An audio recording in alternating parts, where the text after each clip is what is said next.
Yosemite's. Yeah. Wildlife refuges. I mean, you look at this, you look at what we do with our wildlife. All right.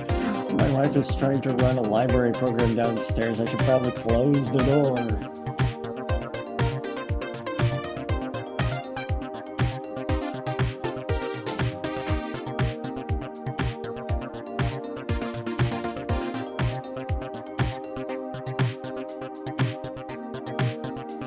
My friends call me chat room.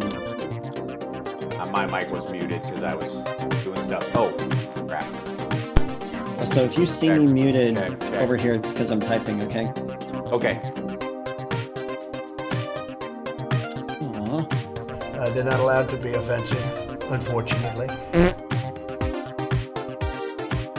I got news for you, pal. You ain't leading but two things right now. Jack and shit. Jack left town. Can't use that during the normal show. I keep checking, making sure your mic is off each time. Thank you. You're welcome. It's for my own safety. Yeah. Michigan gave us Motown, gave us Motown, gave us the Mustang. Yosemites, wildlife refuges. I mean, you look at this, you look at what we do with our wildlife. Soup for my family. Have you seen the Paul Rudd wear a mask thing? Oh, yeah, like, hey, fellow millennials or whatever. Yeah. Yeah. I'm your official young person, even though like we're the same age. Right. And then he just descends into the end of it and he's like, look, it's just wear a mask. It's so Right. simple. Thousands of people are dying. Just wear a mask. Right. Like it descends from cute and cool into like him just having a temper tantrum into the camera. Right. I find it amazing. We're about to start in about a minute. Okay. Good morning, everybody in the chat room. Hi, welcome, hello. Like Paul Stanley, Dee Snider, and Sebastian Bach are all on Twitter raging about people wearing masks. Do it. Like, wear a mask. Save your fellow That's so Americans. cool. So we get I'm glad back Sebastian to Bach didn't go the Back in wrong 60, way. guys. Yeah. Okay. And He could have gone both ways. there's a 'Cause debate. he's crazy. Yeah. He's crazy, but he's got kids now, and he's a decent dad. You're on a Okay. weird lag, which is fun to watch. Went slow-mo for I a am? second. Yeah. There it goes. It's coming back. I'm having to use my hotspot today because my wife is using the Wi-Fi. So I library. apologize in advance. Yep. Everybody's working from home. Mm-hmm. It's completely understandable. All right, we're going to start. Hey guys, good morning. Hey chat room. Thank you you for joining us.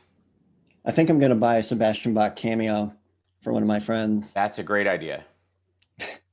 because I think he goes all out. Oh, indeed. I have come here to chew bubblegum and kick ass. And I'm all out of bubblegum. Live exclusively for WCPT in Chicago, standing up and speaking out, here's Hal Sparks. Well, good morning, everybody. In a day that in many ways encapsulates 2020 in a 24-hour period, we have lost Ruth Bader Ginsburg and we have surpassed 200,000 deaths in this. And my message to you right out of the gate, that we will start off this this conversation and this sharing of news with is, you do not get to skip history. But I want to. I know you want to, Johnny Million. Johnny Million is with us. Why me? Yeah, well, that's exactly it. We have become so accustomed, in many ways, because of the cable newsing and in all honesty, the availability of cable over the course of this, the last couple of generations' lives, is our awareness of history as a direct example is much, and the increase in the quality of camera work over the same amount of time has made a very distinct difference between what near history looks like and what our life looks like. Our life is, it used to be history was black and white or written down, and ours is in color. This is the generation previous to ours. Ours, you can tell the decade by the quality of video work. And I think you and I were even talking about like looking at video from the 90s, and it looks like stuff from the 50s, It looks so old. It does. It's amazing. And so there is this belief that history, especially the civil rights marches of our age, the violent clash history, the stuff of Kent State and the Bridge in Selma and those kind of moments were things of the past, fights that had been fought, and now we're in the legislative period of fighting about these things, which is how civilized society often works and in many ways should. But the belief is that most of these fights were behind us. And I was telling Johnny before the show started that I used to have a joke about America. That people are always surprised when we're going through this stuff, or other countries, especially European countries, make fun of us for our lack of development. When in reality, compared to them, we are only 15 years old. They have been around for centuries, if not near millennia, and in so doing, they've worked out some, if not all, of the kinks that we are still working through. They also did it from the comfort of being relatively racially homogenous worldwide. They fought their battles internally, but they were with people that looked like them. From the Chinese bringing their entire country together under the Qin dynasty, to the Japanese, to the Germans and the Polish working out their difficulties in the 30s and 40s. A lot of this has been going on for quite some time. And America is late to the game, and we are basically, in our development, we are a 15-year-old boy who is completely fixated on nudity. We have just found our dad's gun, and we are afraid everyone thinks we are gay. That is America. I like the uncensored version better. Thank you. And so that is a sort of where we are, and you can see it in who is president currently. That is the man who is in charge. That is the phase in development he is arrested in.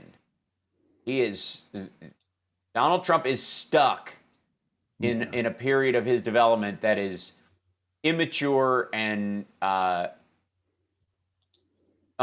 we have a lot to deal with in this. The first thing I would like to say, beyond the fact that we don't get to skip history, history will happen in your lifetime, and you will be called to deal with it, is that your progeny, the people you love, the people, your fellow Americans, your fellow world citizens, need you to be at your best right now. They need you to not collapse from the exhaustion. They need you to live up to a standard that your grandparents lived up to, that your great-grandparents lived up to, with far fewer resources at their, when your great-grandparents went through the Dust Bowl, or some equivalent, depending on what country they're from, or the Depression, or some equivalent, or they went through the polio epidemic, or any, both of the world wars. They showed a level of stout character that matched it. And I'm sure there were, by the way, there were plenty of nutty people. There were plenty of Karens back then.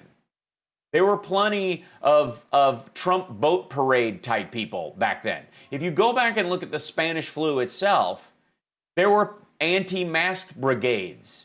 There were people arguing that their freedoms were being destroyed, that this was encroachment by a world government that was trying to shut everyone down, that this was the first step towards totalitarianism. None of this is new. But the vast majority of people at the time answered it, with the humor and disdain that it deserved. There are so many parts of history that are similar to today. It may, I mean, I guess the old thought form is that, what hurts worse, your broken leg or my broken thumb? Clearly my broken thumb, because it is my broken thumb. And so all of history will hurt worse on your watch that you experience because it's yours. And what I would say to everyone is mourn the reality and the loss of Ruth Bader Ginsburg, who was by all measure an extraordinary woman and a force for civil rights for not just every American, but every person on the planet. Because when March of Democracy being on pause as it is currently, when Ruth Bader Ginsburg was confirmed, the idea still was that America would be a bastion of democracy that would show warts and all the difficulties of democracy, but ultimately the value of democracy. And that this would extend these rights for people of all genders to live their lives fully and with no restraints on them other than the agreed upon legal ones,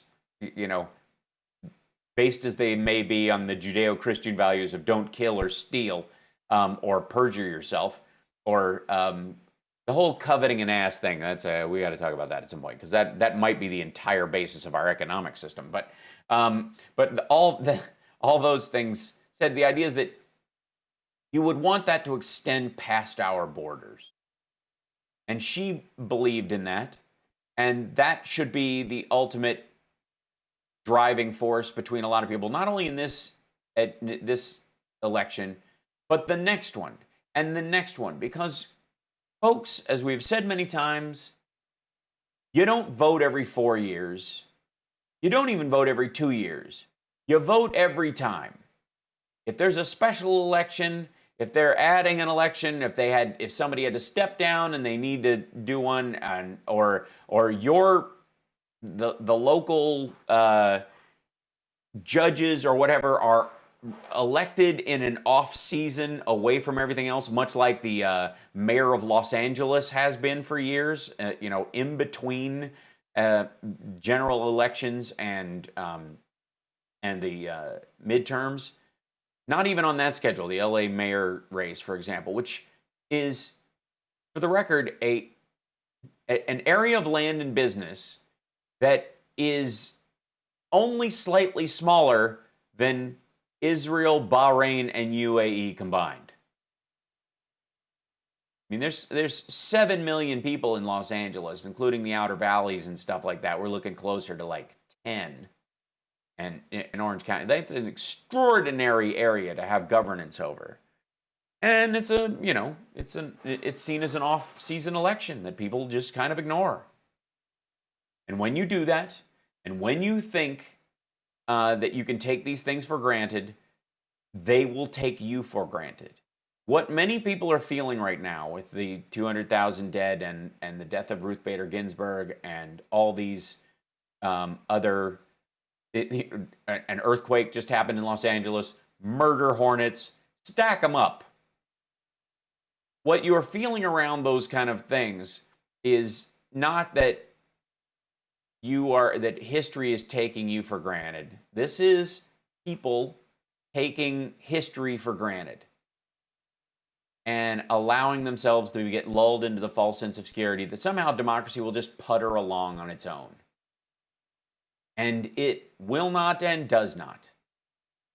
And so as we go into our first break on this show, I want to recommend to you that you go to vote.org and you make sure you are registered and you know where and when your ballot is going to arrive. And you make a strategy for yourself to vote and verify your vote. Most secretaries of state, you can go on their website and check and see if your vote has been tallied or has been received. And I, more than any other situation in our nation's history, would recommend that happens. And this death of our democracy. Why this time? Whatever. Whatever your feelings about elections in general or whatnot, if you think that both parties are, or they're two legs in the same Both pair of sides. pants, right? I would like to unequivocally say to you, you are a fool.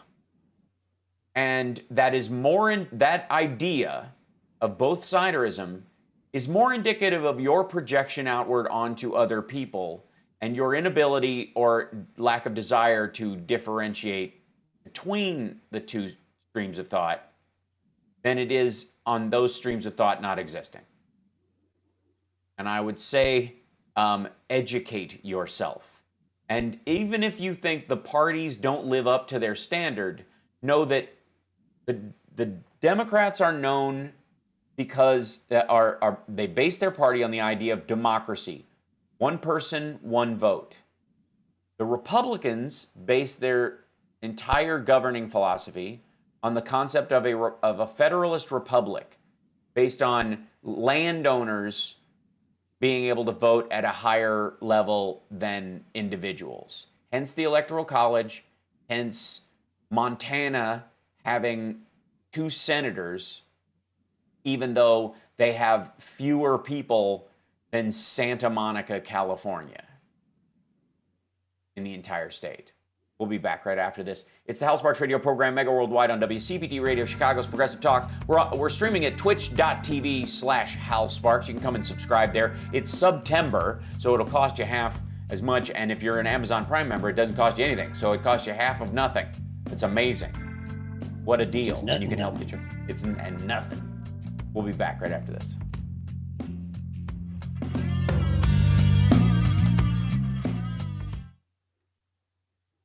All right, why is Facebook being a jerk? Doobadoo. It's because that's why.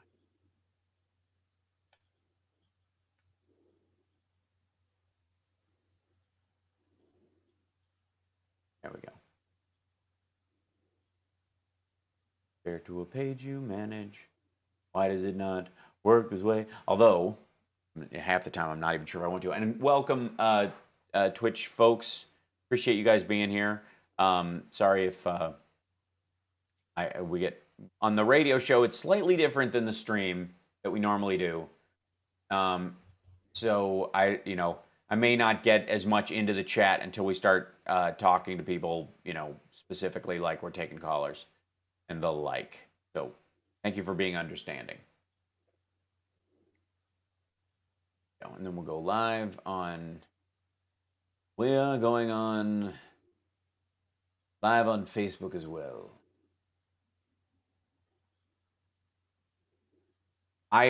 Last night, thank you, Rob. Appreciate that, brother. For showing the love. I watched Endgame last night again, Avengers, because I needed to see Cap pick up the hammer again. Just needed to see that. Sometimes you need to see that. I needed Have you ever seen the back in 60 guys? Thank you. Yes. Somebody recorded the opening night, the premiere of that. I think it was actually the director, like had his cell phone at the premiere to record the audience reaction that first night that Cap picked up the hammer. Yeah. And it is like, I said, "Oh shit," out loud in the theater. Oh, yeah. I don't know if I stopped screaming. I know I missed huge chunks of that sequence. Yeah. Morning, everybody, and on Facebook, welcome. Behave yourself. Yeah, I like my actual favorite moment of that whole thing is when his arm is broken and he basically creates a cast by cinching the shield up. He goes like that because it's broken. They don't show it in the movie, in the trailer, but in the movie his arm is slightly sideways. It's broken. This is Doris Davenport, host of the Doris Davenport Show. All local, all the time. Now let's get back to Hal Sparks' radio program, Mega Worldwide. Can I also start, Doris, we love you, wherever you are. And to everybody who's listening to the show this morning, who's, a little weathered by what a year this has been, and the last 24 hours in particular, I want to send some love out to you, and in all honesty say, this too shall pass, and we will continue down this road of growth and progress and prosperity and health and wellness for everyone. That, again, you don't get to skip these moments in history. You just get to show what you're made of when confronted with them. And so, to everyone who on social media is, in total honesty perhaps, but is spouting about how exhausted they are and how overwhelmed they are, on the one hand, I hear you, and on the other hand, I need you to be better than that. And I know you can be. Because there are people who cannot get up off the ground, who cannot get up out of bed, who cannot stand, who do not have enough food to eat. They have pre-existing conditions and they're worried about lifetime caps on their illnesses. That there are people who've lost family members to COVID, who are just pulling themselves back together and trying to survive in the middle of this economic downturn. And if you are not one of those persons directly, and I mean directly, not I know someone and this is horrible. I mean, if it's not you, then your responsibility, in my estimation, is to be the one who can stand in spite of all this. You get up, you put one foot in front of the other, and out of utter respect for Ruth Bader Ginsburg and everything she stood for, you make sure you have a plan to vote. You make sure that your vote will get counted this time, and you plan on bringing a couple of people to the polls. And I'm dead serious when I mean, they don't have to even be people that agree with you. Because I think there's a chance that, in all honesty, if someone is willing to take a ride from you to go to the polls, who's supposedly going to vote the other way, there's a very strong chance that along that ride and in the fact that you are willing to do this, that you show them your respect for democracy so much that you are willing to give a ride to somebody who may vote against you, that in the quietness of that booth, if they are not one of these people who sank their boats in a lake because it had too many flags on it, Trump flags, there is a strong chance they might have a moment where they recognize how much you care. And maybe they don't vote your way, but maybe they don't vote that way either. And it is, either way, it is crucial for our democracy that everyone be involved. Always, every time, every single time. Legitimately, and it need not be said, but the idea of protest votes themselves should be dead in the water, simply because, do you really believe that Hillary Clinton would have floated the idea of replacing Ruth Bader Ginsburg with Ted Cruz or Tom Cotton? Real people on Donald Trump's supposed list. Now, do I believe that Donald Trump is going to float Tom Cotton or Ted Cruz for that position? Okay, first, no. There is no way, in Trump's mind, perhaps there's a fantasy that Tom Cotton is a possibility because the guy's a sycophant and he'll reward him with a cush job for the rest of his life and he's really young. There's no way with Trump's disdain for Ted Cruz that he actually does it. Those names are on the list because they've been aware for some time that Ruth Bader Ginsburg was not going to make it to the end of the year.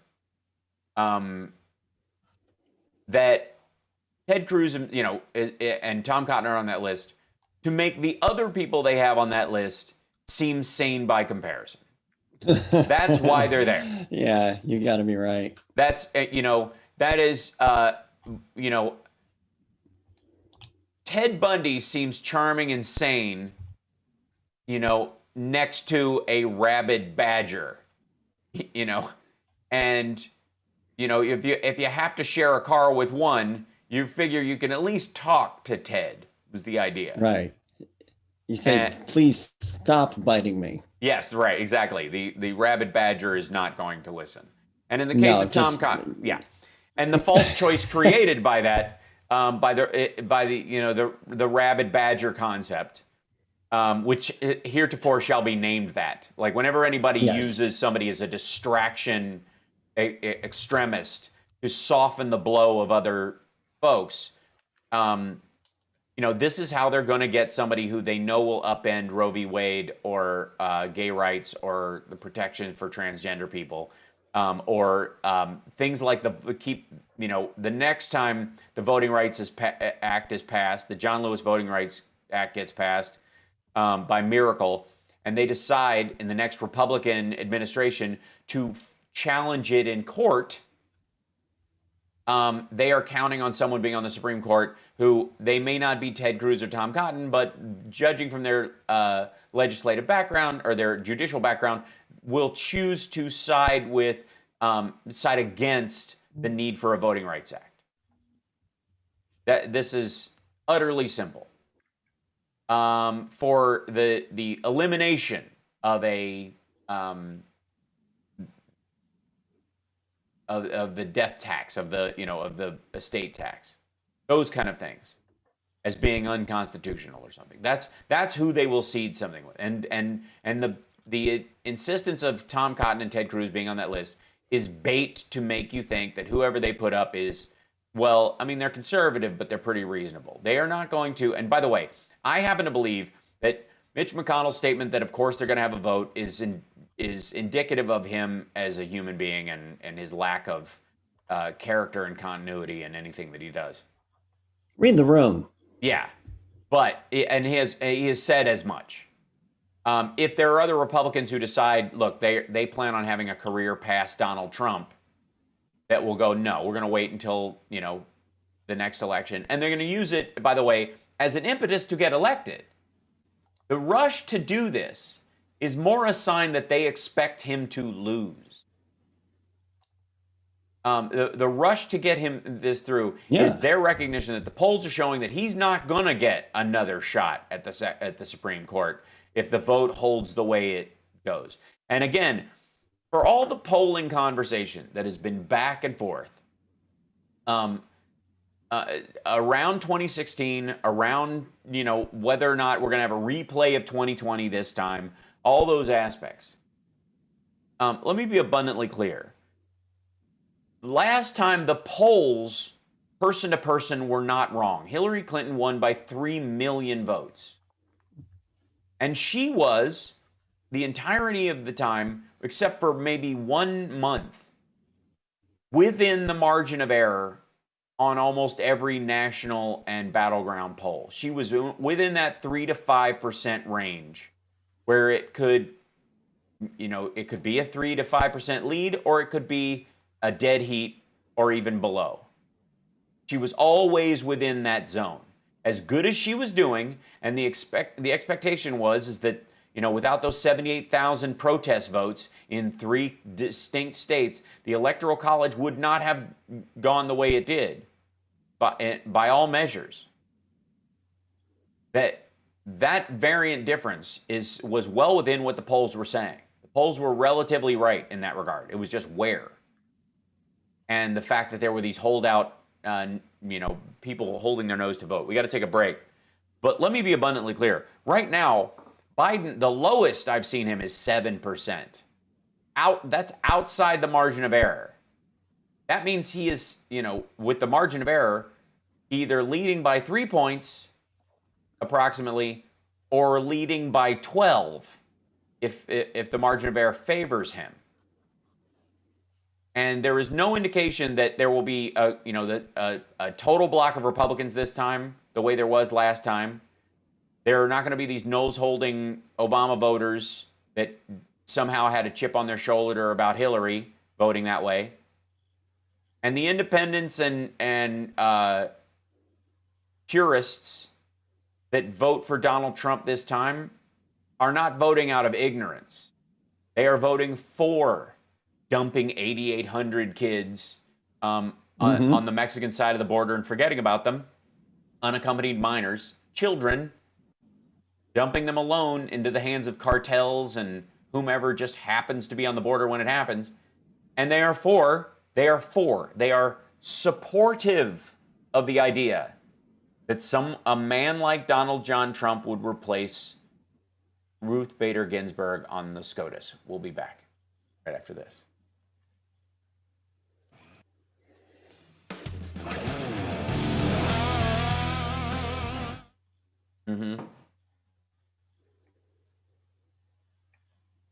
Yeah, vote for Trump this time. It's just pure evil. Let's see. What'd you say? I said a vote for Trump this time. It's just pure evil. Bill says, Al, you and anyone else's optimism is not comforting. We should be as scared as Germans should have been in 32, 33. No, I will. Here's what optimism is for to me, is to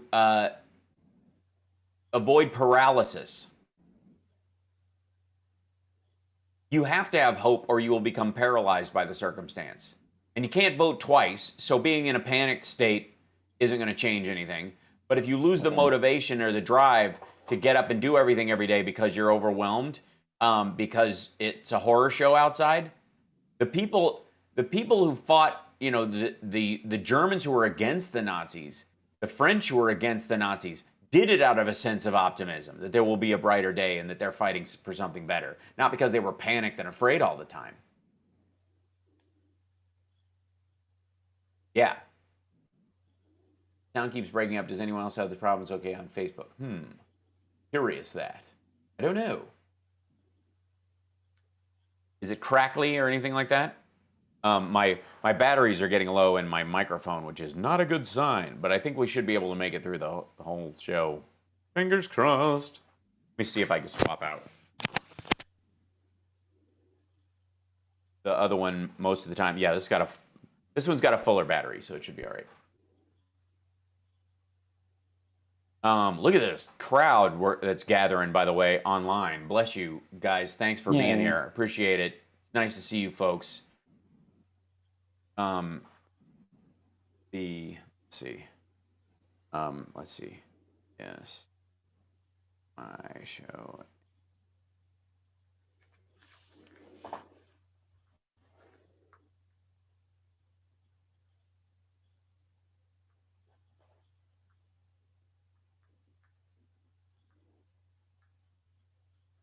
Stuttering John just asked me to be on his podcast this afternoon to talk about RBG and stuff.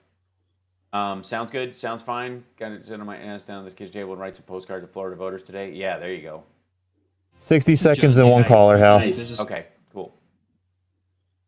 Lots of volunteers need in order.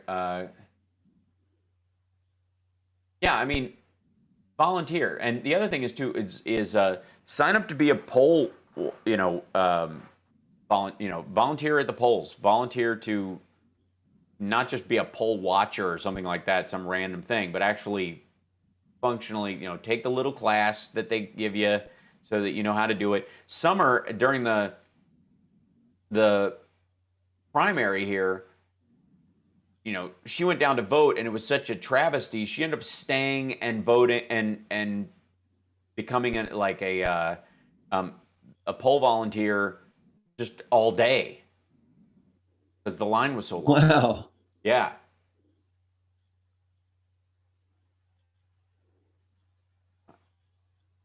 Laptop is cooking. Now let's get back with HalSparks radio program Mega Worldwide. Yeah, let's.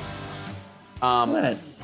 Yeah, so we have surpassed the 200,000 number. The number I saw on the air this morning was 2,033. 200,033 deaths by COVID. We are losing approximately a little over, and I don't know why people keep saying almost, but we lose a little over 1,000 people a day.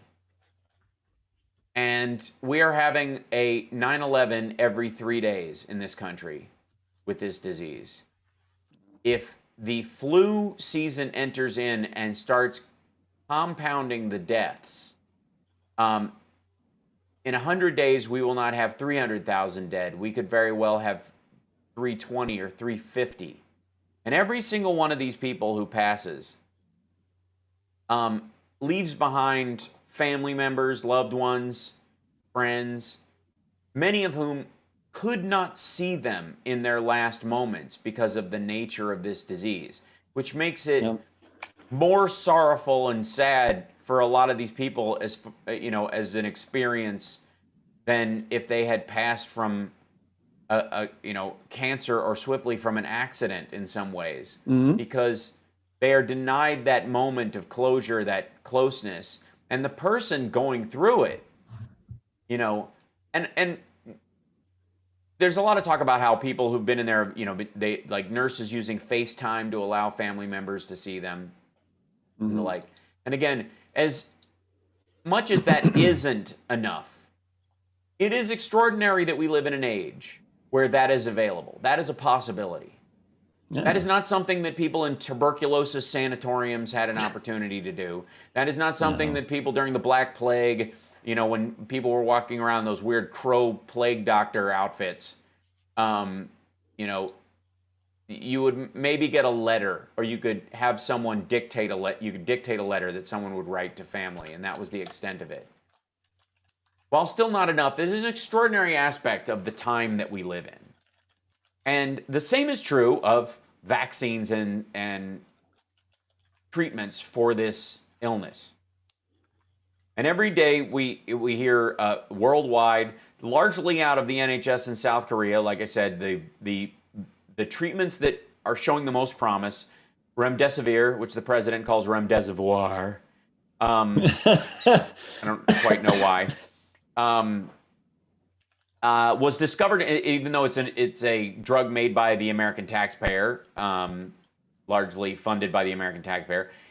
Its efficacy against COVID-19 was discovered by the South Koreans. They started using it to push back against this, and its function, because of that, was growing, and there was a lot of case usage over there that kept their death rate low, which is great. The other two, beta interferon and dexamethasone, treatments that, also low cost, beta interferon a little more expensive, but dexamethasone very inexpensive. I think $5 in the NHS in England, £5 for an entire run of the treatment. Very low cost. Discovered by the National Health Service of Great Britain, of the UK. Their National Health Service, their single-payer health system that the UK has, is the system that discovered the value of dexamethasone and beta interferon as treatments for this disease, that have brought the death rate down in that country, have brought the death rate down in other countries as they've extended that as well. We don't hear about Spain and Italy the way we did. And now they are in the test and trace period where they are dealing with this. And what that looks like for people who are having a hard time wrapping their head around why these countries are opening and shutting and opening and shutting and opening and shutting. And the way we hear about our news here is that they are not opening and shutting. First of all, they're way smaller by population than we are. They're a sixth of our population, most of them, these countries we're talking about. And in the process of dealing with this outbreak, the way they handle it is by isolating segments, making sure there's doing testing. Anybody who tests positive can, self-quarantine for a time, treating those who have it, and thereby lowering their death rate and slowing the spread of this disease. We, because of a lack of national leadership on this, have, on the one hand, governors trying to pick up the slack in all the states that have large populations, doing these drastic, because of the interconnectedness of so many millions of people in states like New York and California, that the actions around those states are on a governor level, that where the entire state must be open or shut, as opposed to this city, this town, whereas unlike Iowa or Kansas or Montana or South Dakota, where you could isolate an entire town and go, if you're from this town and you're going to another town, please, get yourself checked. And if you, can't, self-quarantine at the house you're going to for at least 14 days. Those you can ask the things. Now, oftentimes they're not. A lot of these red state governors, are still running on the hoax mentality, or the idea, quite frankly, the unspoken truth is that The people that are dying from this are people they can afford to get rid of anyways.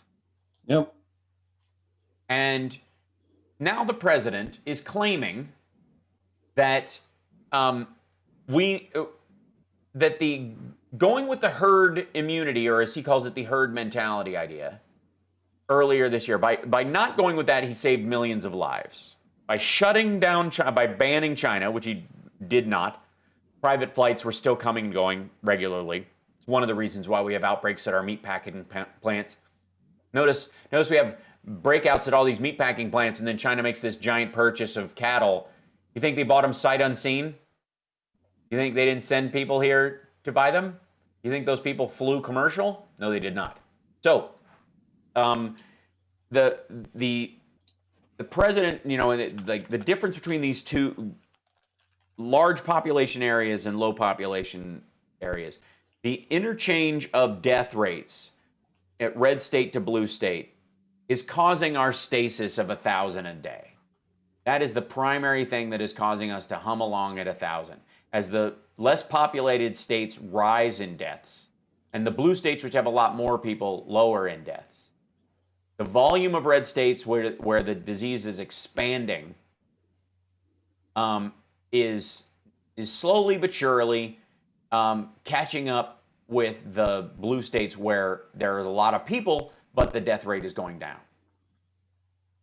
And this crisscross is causing an enormous number of deaths in red states. Not the least of which has been caused by the president's insistence on rallies and mocking Joe Biden, who he continuously calls Sleepy Joe, which is, if you have seen any of Trump's speeches where he is not gacked to the gills at his rallies, the man is falling asleep at the table.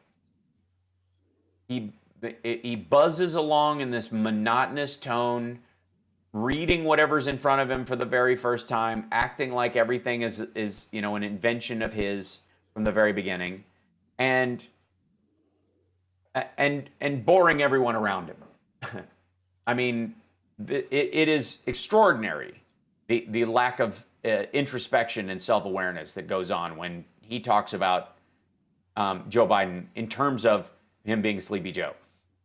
Also, increasingly, this seems like, from the Biden campaign standpoint, if you watch Biden in his speeches that he's been giving lately, it seems to me that the revelation that Donald Trump referred to our fallen heroes as losers and suckers, or quite frankly, and by the way, much has been made of the fact that he's referred to people as losers and suckers who died in war. He doesn't just say that about people who perished, although he seems to have a particular bone to pick with people who died, lost limbs, or were injured, or were captured especially. There is also an aspect of this where he thinks anybody who joined is a loser. Not the least of which is the story of when Don Jr. was considering joining, and allegedly Donald Trump threatened to disown him if he did. And these things, in and of themselves, are indicative of this man's character. They are indicative of who he would pick to put on the SCOTUS. They are indicative of the kind of legislation he would fight for. But somehow, some way, in the last election cycle, enough people held their nose and looked the other way. And I personally do not believe that those numbers are this way. Will go his way this time. I do have concerns, though, about the Senate and the House, and that this perpetual belief that they are, two legs in the same pair of pants ideas that, well, if you're going to vote for a Democrat, maybe what I'll do is, to temper my own need, I'll vote for the Republican senator or state reps or for the House. Because somebody's got to balance these folks. Because if Joe Biden's a puppet for the squad, maybe we need, somebody in there to temper that on the legislative side. And that's going to be, there are going to be a lot of people entering the voting booth believing that. And the only counter to that, from a Democratic point of view, is everyone voting.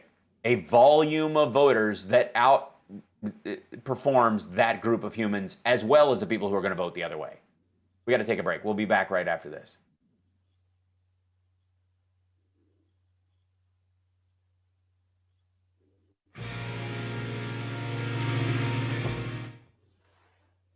Sorry, I didn't give you much warning on that one, but I was like, oh. You're fine. I'm just trying to get... Dick K's like, hey, here's 60 clips of Ruth Bader Ginsburg I want. I can't record them in here, so I'm running back and forth right now. Bear with me. No problem. Yeah, Wow. do what you got to do. I hear you.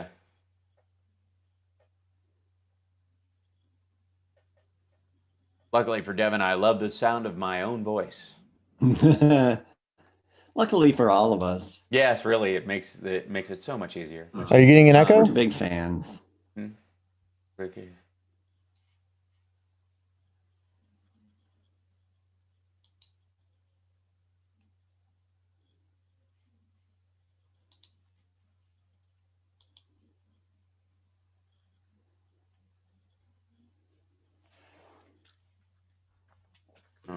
Listen to Mary Trump. She has moral clarity on how evil. Yeah, Carrie. My problem with Mary Trump is, and I have her book. I'm still right now. I'm co-tracking Cohen's book and Woodward's book, which if you read those at the same time, chapter to chapter, it is. It's just. I mean, you get a picture of this man as being genuinely insane. My problem with Mary Trump is that because of her psychological background, it tends to forgive him as these are this is psychological damage, not moral failings. And I feel like it lets him off the hook a little bit. Of course he had to turn out this way. He was raised poorly. Well, a lot of people are raised poorly and don't turn out that way. So you do have a choice in life. They make better choices. These are his moral failings. He's a disgusting human being. Not, and McConnell doesn't even have that as an excuse. And McConnell is arguably worse. Come back in 60, guys. Watch her TV interviews. She's not saying that at all. I've watched her TV interviews, Carrie. I know that. Her book does, though.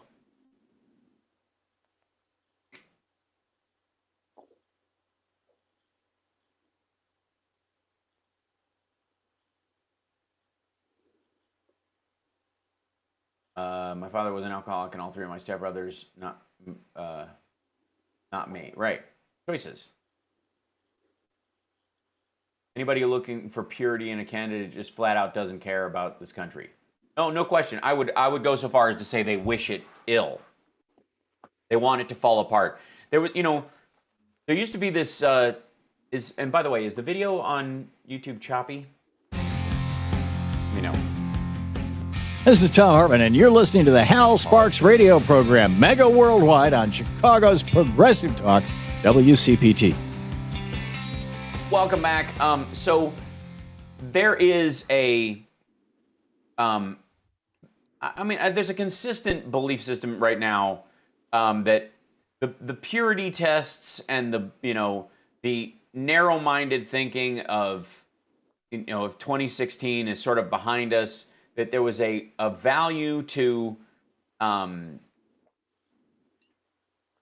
That 2018 itself made people recognize that voting mattered again. That it drove them towards it, and I personally do believe that will maintain. And I also believe that is the vast majority of people. But let me go on the record as saying that the people who did a protest vote last time or didn't vote for Hillary Clinton because they couldn't just believe her too, and the people who were saying that the liberal case for voting for Donald Trump to own the libs as a progressive or what have you, that thought form in and of itself it's not crazy. It's not a sign of just kind of someone being emotionally flabbergasted by not getting their way. It is an act that is detrimental to the furtherance of democracy and the equal rights of people. Mm-hmm. I mean, there's no two ways about it. This is if anything, right now, the death of Ruth Bader Ginsburg, 40 some odd days before an election, where Donald Trump and Mitch McConnell may be able to shoehorn through some anti-choice nutcase to replace her, to take her chair on the Supreme Court, is not something that no one saw coming. Right. It's not an accident.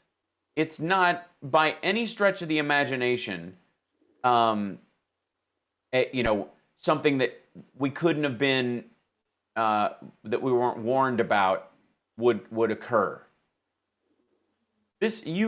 We knew this was going to occur. We knew this was happening. We knew that Donald John Trump, a man who bragged about sexual assault, a man who believed that that in the Supreme Executive, once he got in there, the way he talked about Obama and what Obama should have done pointed to an idea in his head that he himself believed that the chief executive role in this country is more king-like. Because we talk about how much he thought, Obama should have been forced to resign because of his handling of Ebola or the like. Not only does that show his disdain for Barack Obama, which, is multi-layered, but it also shows his belief about what he thinks a president can and should do in that position, and what the available tools are to a president, which is indicative of his belief of what he would do once he got in. And what has he done? Precisely that. The fact that he has William Barr attempting, through the Durham report, to prosecute his enemies, and the fact that people didn't see this coming, or believe that they didn't see this coming, or pretend that they didn't see this coming, and that somehow Hillary Clinton, as the first woman president, would have instigated more damage on this country than Donald John Trump. That you would even believe that it either shows gaps in your intellectual capacity to gather what real hazards are in life, which one would think, disqualify you from being listened to again when dealing with these issues. But hey, Jim Cramer didn't see 2008 coming, and arguably you could say was part of making it happen, and he's still on television telling us about the economy. So whatever, I guess. But if you went and said, if you were in the crowd or carousing around with the folks that, well, what's the difference? And it's really a coin flip, and you believed all these things about Hillary Clinton, you probably believed that there really wasn't going to be that much difference between Al Gore and George Bush when that squeezed between the margin of error. So if between now and the election, if anyone within the sound of my voice allows themselves to even pretend for a second that there's a reason why the margin between these two candidates should tighten in any way, there is no other opinion I can draw from that except to say that they mean this country and the people in it ill. And specifically the least among us, the people who have it the hardest, because those are the people who get sacrificed in this situation. When you are willing to sacrifice the ACA to get Medicare for all, instead of using it as a stepping stone to eventually build a system like Medicare for all, then what you are saying is you are comfortable with the idea of sacrificing 10 to 12 million people, half of the people who gained insurance under the ACA, to a sad, painful, and impoverished death. to get your way. And it boggles my mind why you would think that that is any different than the most depraved right-winger out there. What's the difference? What's the difference? We need to crash the economy. Why? Because we need to rebuild a more equitable one. Well, who gets harmed in the crashing of the economy? Do you think it's the Warren Buffetts and the Jeff Bezoses and the Sacklers of the world who never get mentioned in this billionaire flail? Who gets brought up? Bezos, who started an online bookstore, who eventually bought the Washington Post and made sure that it continued to do good journalism. Bill Gates, who he and his wife have been, trying to eradicate malaria. But who doesn't get brought up? The Sacklers and everybody who works for, Purdue Pharmaceutical and all the big pharma companies. Those billionaires. Because they're not going to lose money ever in this situation. The people who get harmed the most when people have protest votes and go, well, it's not really that big a difference, are the people at the absolute fringe, the people who are holding on by their fingernails. And if you're not willing to do the long-term work that is required in a democracy, what you're saying is, I'm willing to sacrifice those people. And that is why I say, and I will continue to say, that revolution in its current air quotes form is the 6-minute abs or lap band of democracy. There are no shortcuts. You do the work every single time. And you climb a mountain step by step. Because if you rush, you fall. And you take other people with you. We'll be back after the news and a couple of breaks. It's the HalSparks radio program, Mega Worldwide. We're streaming live at twitch.tv/HalSparks. You can support the show by becoming a Patreon supporter, patreon.com/HalSparks. You probably have another Patreon person you support. Throw us in the mix. Cup of coffee a month. You can do it. If you can't, just listen, sit back. We'll get you through this. See you after the break. I have, the other day, so I just, on a fluke, tuned into the Young Turks because we'd finished what we were doing on my stream for, and oh my God, these people. Yeah, I don't know quite why the video is lagging. I'm not sure what the deal is. It might be the Zoom part of things. Perhaps. Johnny, can we hang up and try Skype and see if it takes less energy? Sure. Mine? Okay, great. Hold on. We can try that. To me. Yeah, I'm going to switch back to me on here. I'll see if I can, because it's really choppy on this. So I'll Skype you. Give me a second. I think it's just really, it just eats a lot of, it's just eating a lot of processing power. It's going to take a second while it shuts it down. It's even like my computer's like, I have a couple of questions. And now it starts to move faster once, yeah.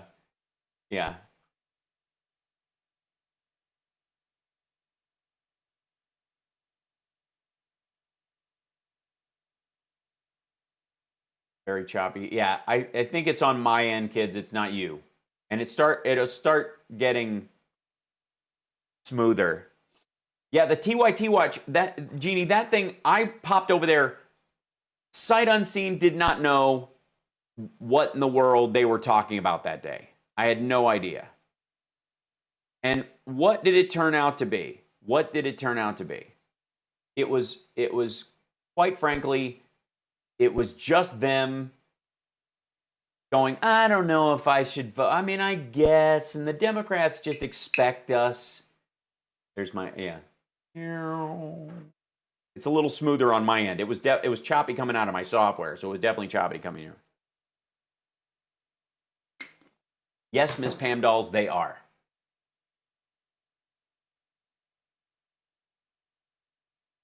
All right, Johnny.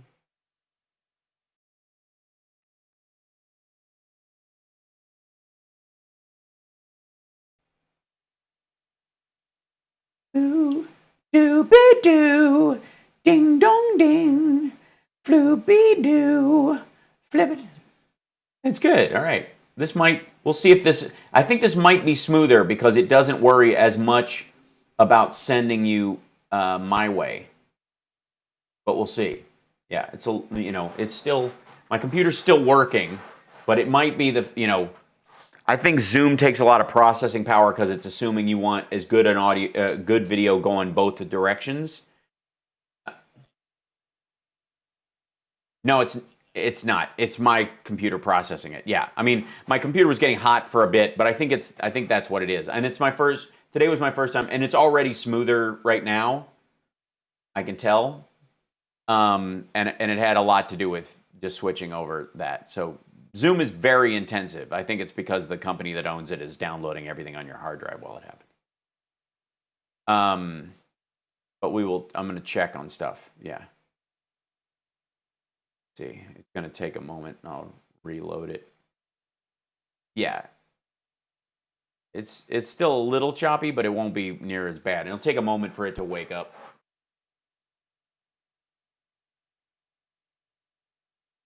We'll let it happen. Boop-de-doo. Just the nature of just trying to do the radio show. I have the other computer set up for monitoring, finally. That was out of commission for a while. So my computer is both doing the watch it online to make sure it's working, streaming stuff, chat, and this, and processing that. So it's a lot. Rob Glenn, you are a saint. This thing is working as hard as it can possibly work. I should be able to monitor on the other computer just to make sure, I wonder. The problem with doing it like, so I'm going to be on Stuttering John's podcast at 1:00, his vodcast. I don't even know if you call it that. We're back in 60 and the phone lines are full, Hal. No doubt. Almost like you struck a nerve or something, or said something important. Almost. Gee, crazy. Yeah. And by the way, if I say thanks for the call, they're done, because I know there's going to be some but you can't. The herd mentality of the Democrats is the problem, like that. Oh yeah, our troll friend Peter is on line 1, so brace yourself. Yeah.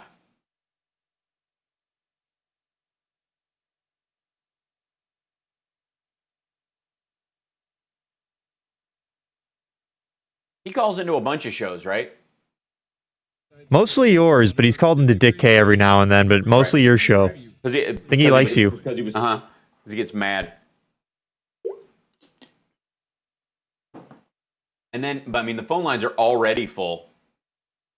So he usually fills them up because everybody goes like, what adult? You're listening to the HalSparks radio program, Mega Worldwide. This is true. I've had people walk out of me before, but not when. I was being charming. Video streaming at HalSparks.com. I don't care for you or for the putrid sludge you're troweling out. Damn puss-faced little pimp stick. True progressive talk. Might be a good time for you guys to give up. So, not surprising on a day like today, we have full phone lines. So let's go through, who do we have first, Devin? First, we got our old pal, Peter. Excellent.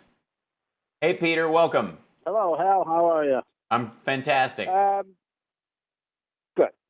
The SCOTUS pick, the Democrats would do the exact same thing, and you guys are acting like, oh, my God, they're doing something wrong. Republican House... Wait, hold on, Peter. Peter, wait for a second. Wait for a second. Are you a Republican? Sure. You are? Okay. I am. Do you stand by Lindsey Graham's statement that they should behave in the same way that they insisted Democrats behave last time? Okay. No. First off, Hal, No, if no, you're no. going to go Answer through, my question, Peter. I'm going to No, answer your question, Peter. I'm going to answer the question. I am going to. I am. Yes if you or let no? me talk. If you're going to go through life listening to politicians and hold them to what they say, that's your first mistake. Secondly, Lindsey Graham said that. Hold on. These aren't my politicians. These are people. These are your friends. Again, these are people you support. Yeah. These are people that you know. And you know what, Hal?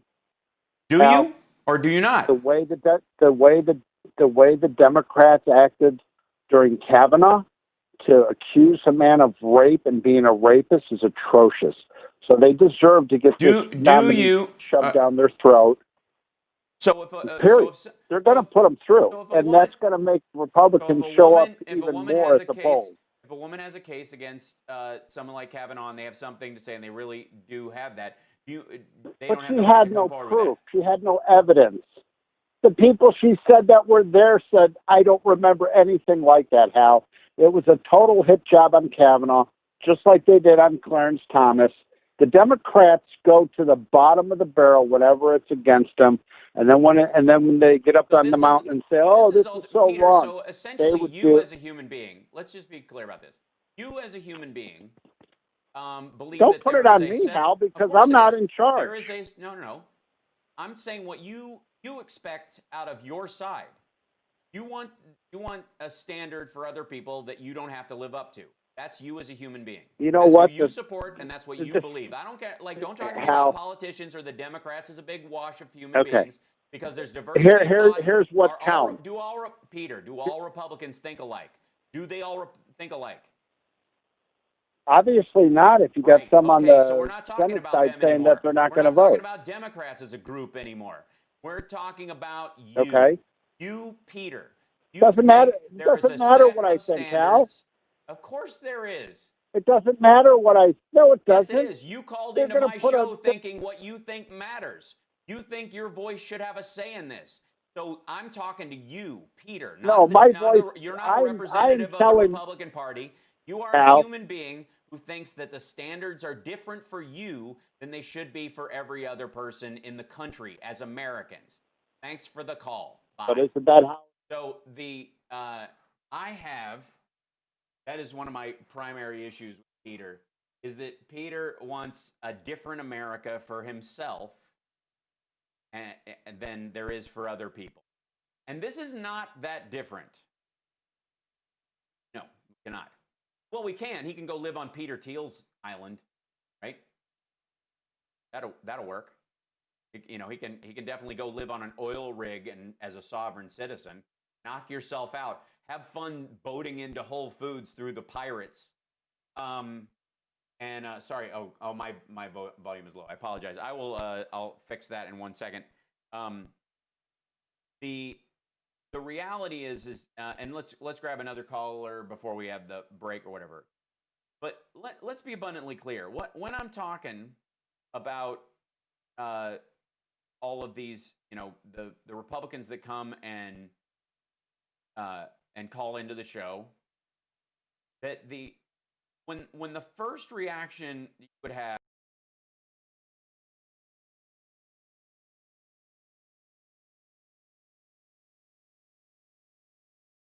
effectively be your belief system, then you have a failed philosophy.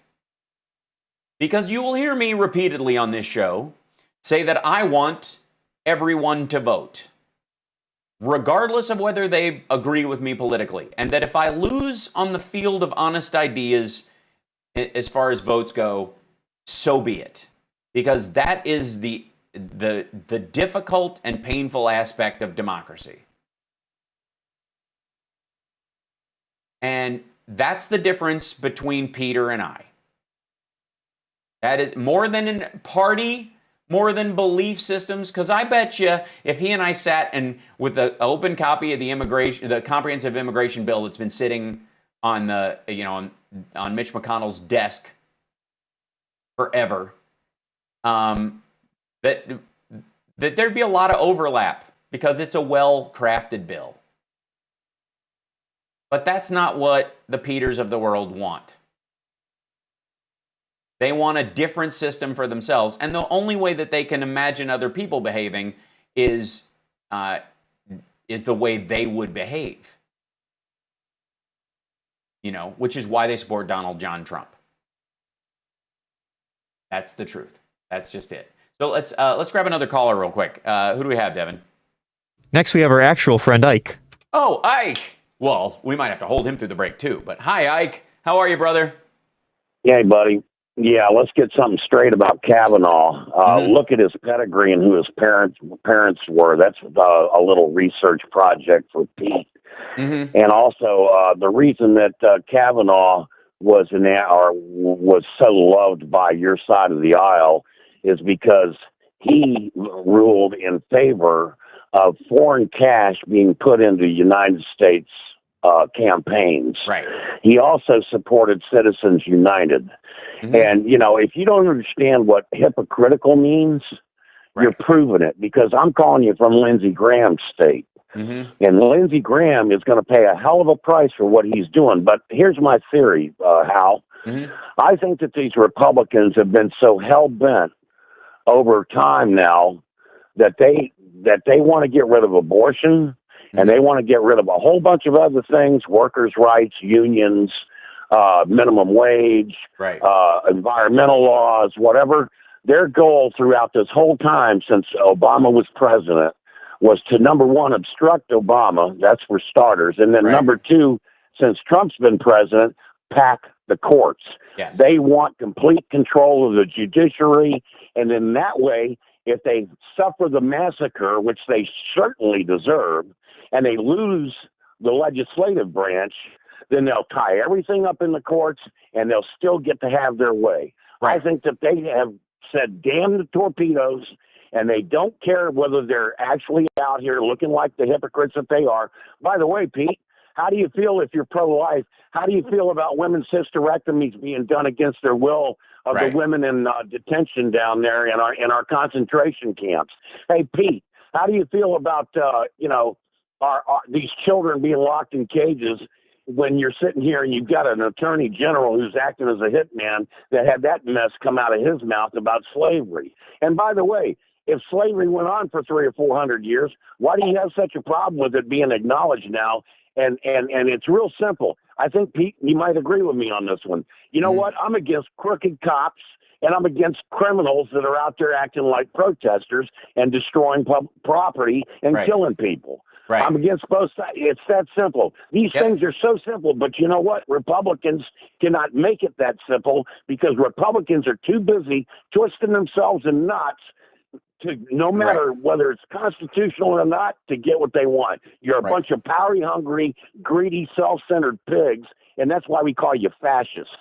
Well, that's, I would argue, and lately, and like I said, even the desire to push through somebody during this legislative session to replace Ruth Bader Ginsburg that McConnell has said, that this is actually an admission that they're going to lose, or they believe they're going to lose. And I think the same thing is true of the growth of the voter bloc over time, that they think the only control that they will have over the legislative, the levers of power in this country will be judicial at some point in the future. Exactly. That the strength, they're going to lose congressional strength permanently. They're going to eventually lose the Senate, especially if Puerto Rico gets statehood. I still, like I said, I still think Washington's. They've already proven they don't want to legislate. Mitch McConnell has not been legislating. No. That's all he's been doing is packing those courts. They won't pass bills. They sit there and they run everything to the hilt. And then they turn around and blame the Democrats for not coming to the table. I'm sick and tired of Republicans. And as far as I'm concerned, I just as soon see this country split dead in half. Let them have half of it. We'll take the other half and see what happens. Because I got news for you. Your little Atlas Shrugged crap will blow up right in your face. Well, yeah, and exactly. We have to take a break. Love you, Ike. Appreciate you calling, brother. Thanks, buddy. Absolutely. Be safe out there. We'll see you one day very soon, I hope. This is the HalSparks radio program.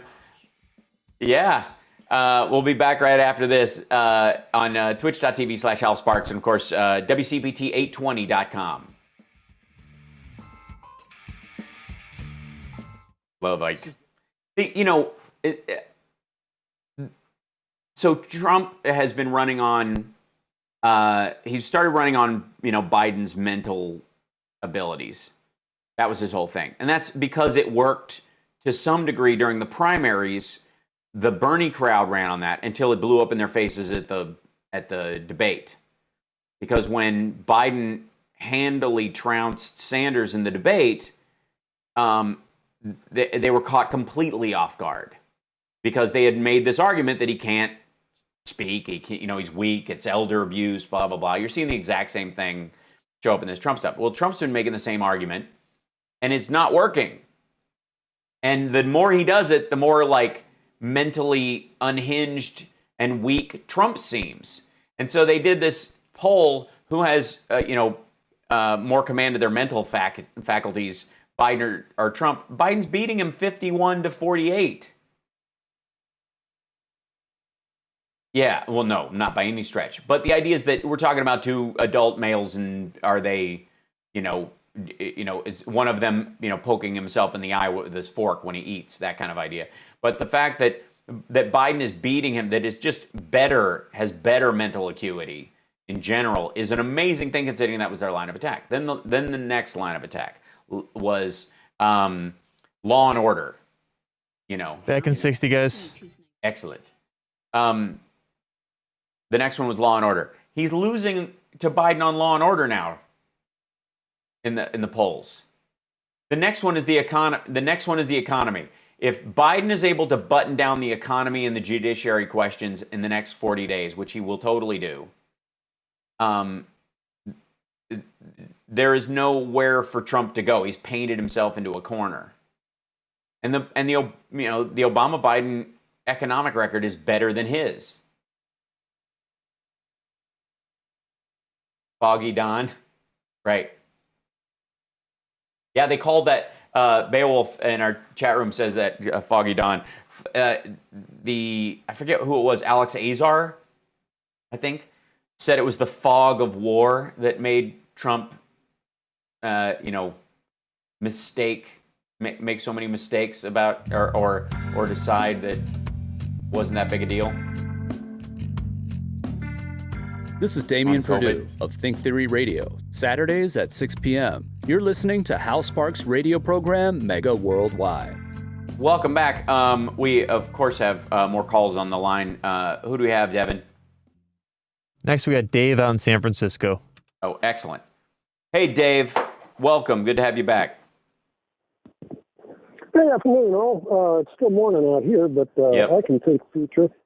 That's right. Hey, the S&M freaks that are running the show, it's funny, when you know about Epstein and how all sorts of famous, wealthy, powerful people are being extorted through something like the Epstein organization. I was lucky enough, when I first moved out here to San Francisco, I had one of those downtown financial district calling warehouses where I ended up doing a study where I had to talk to the CFOs, the presidents, or the chief executive officers of the Fortune 200.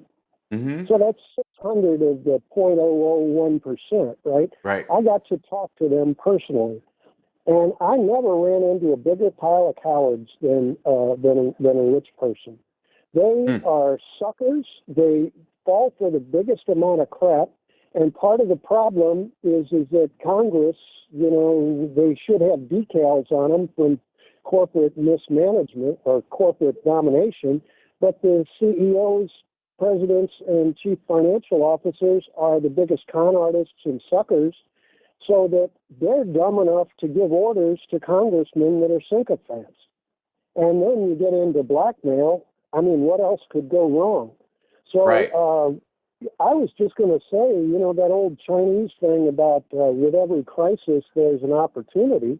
We've got election year should be used as a bargaining thing.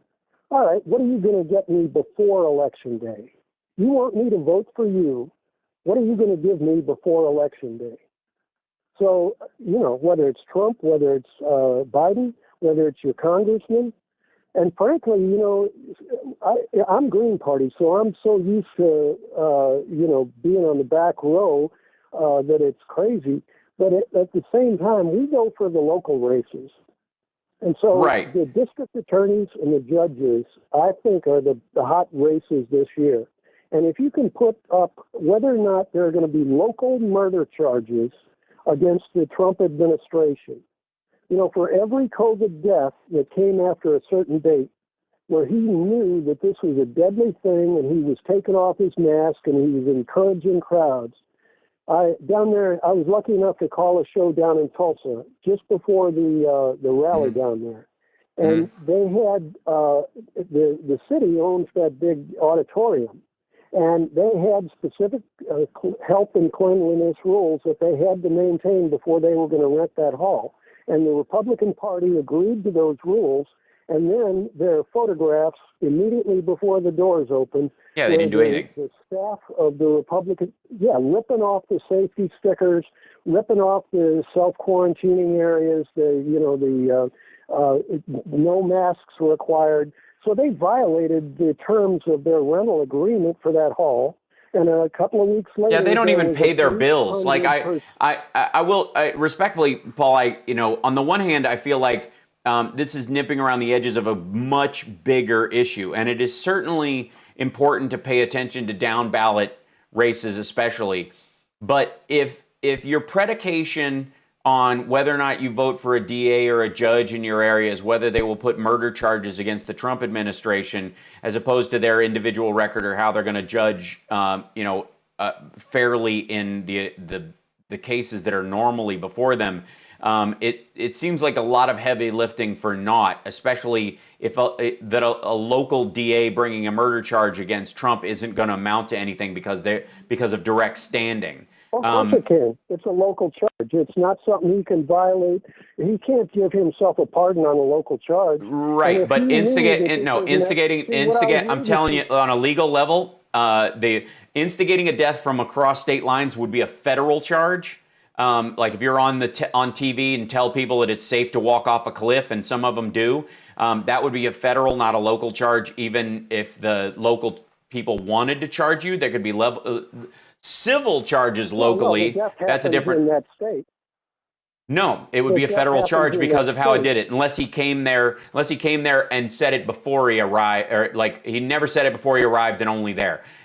What I'm saying is though that is a high bar purity test for a local DA or something to pass to get them to like step out onto that landmine, specifically when instead of basing it on the value they have as on a judicial or as a level or as a prosecutor. The point I'm trying to make is that level of permanent purity test misses the entire point of that we are in the broad swaths of an attack on democracy. This isn't about the finer pins or the mouse nose hairs of democracy at this point.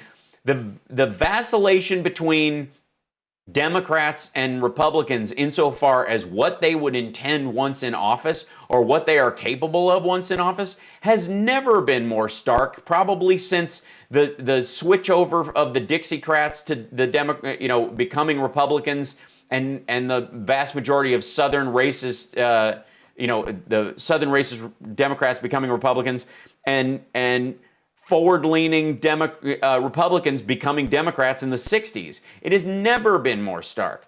And so I appreciate. I'm just saying that.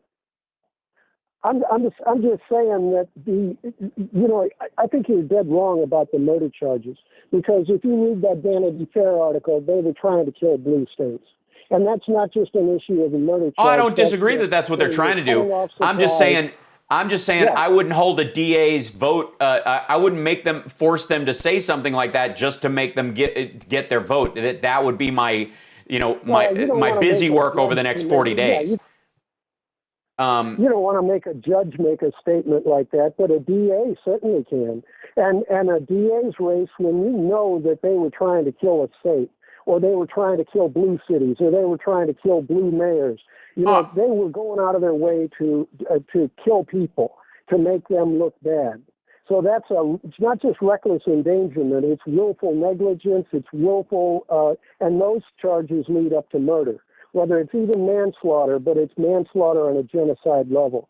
Right. This is, there's no question that's what this White House is engaged in. My question isn't with, and if you can get a DA in your area to say that, if that's well within what they're running on or what they would, they're going to talk about as far as what their value to your city or your state is, that's an entirely different thing.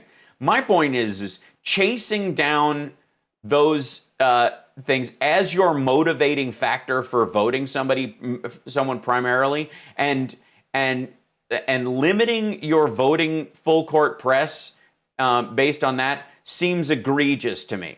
It seems outside the realm of reality. We're dealing with S&M. These are the S&M freaks, right? We're dealing with S&M freaks that'll do it for free. They love tweaking people. They don't mind pinching them, making them squeal, and they'll do politics just to do that. And so they will kill the country just for their jollies. And that's really I don't doubt where we it. are right now. These guys are, yeah. But I mean, are you planning to vote? Are you planning to vote for the Green Party presidential candidate this fall? That doesn't matter out here. But the fact of the matter is that we got to look at election day. Yes, it does. Them work for us. It certainly matters. Perform before election it certainly day. matters. Before election day. It certainly they have matters. To prove that they're worth it. We already know Trump can't prove that he's worth it.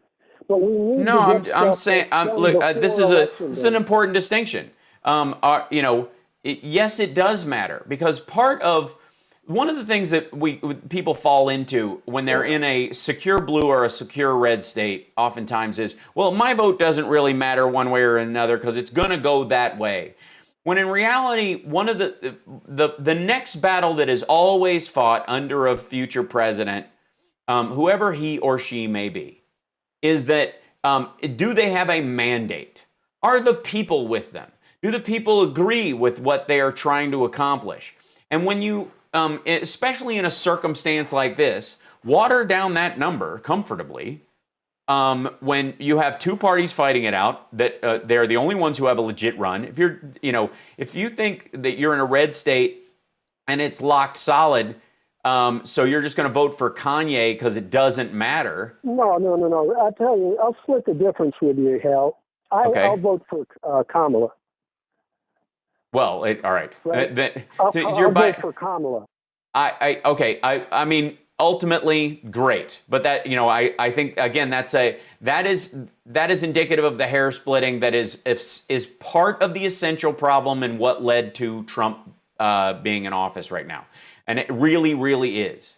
And I think if the Green Party in America had spent more time trying to motivate the Democratic Party as a bloc towards the behaviors that they want. And by the way, the Democratic Party, as far as joining the Paris Accord, environmental standards, all the things that they've instituted since Carter, which he got hell for. Most of the Green Party split off happened under Reagan, and had they been there to support Carter as strongly as they might have, those environmental standards would still be in place, and those solar panels would still be on the roof of the White House. So we got to take a break. I appreciate you calling in, but this point. Part of the problem is that level of hair splitting, even in a state where you think your vote is comfortable. It is not one of those times in history. This is not the mid-90s when the biggest villain in your field of vision is Newt Gingrich trying to bring about a sex-related impeachment. We ain't there right now. That's not what's going on. This kind of hair splitting has no value. And if anything, it softens the vote, sets things back, and is dangerous thought. I mean that. It is dismissive, and I find, I rarely use the word privileged, but that's what it is. You live in a state where you're privileged to just kind of phone your vote in for whomever, then you're not working hard enough. You're that green, move to Texas and turn it purple or blue. We'll be back.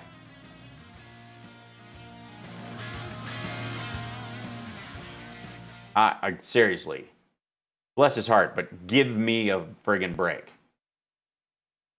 He calls in a bunch, and he calls in other shows too. And I don't think he's a bad person, but Jesus Christ. Yeah, don't get me started on Ralph Nader. Exactly.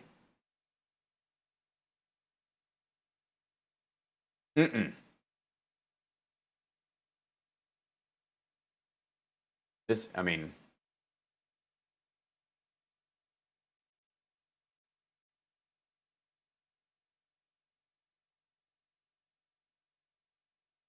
and by the way, if you think differently about these things, if you go, no, we should be able to, hedge by little things, and I don't, I'm not comfortable, so I might not even vote for president in this one, and if you even foster those kind of thoughts, go find another show to watch. You're not going to like it here. Because I'm never going to micturate all over democracy like that. And sacrifice my fellow Americans because I don't get what I want in mass. You could shrug off the 24 million people who got insurance under the ACA and go, we should have gone down fighting. It would have been better if we didn't get it at all, and we would have, maybe 3 years later, we would have had Medicare for all. If you want to bet on that actually happening in an election that ultimately gave you Donald John Trump, you're insane.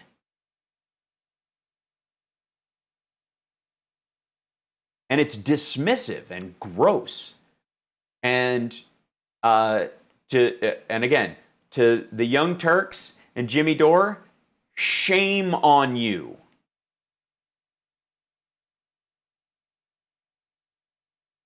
I was a Nader voter in 2000. The Iraq War happened. I will never again let the perfect be the enemy of the good. For Christ's sake, Al Gore made an inconvenient truth. There was no enemy of the good. There was no perfection even there. Al Gore is every bit the man that Ralph Nader is. 60. Thank you. Hey, Scott.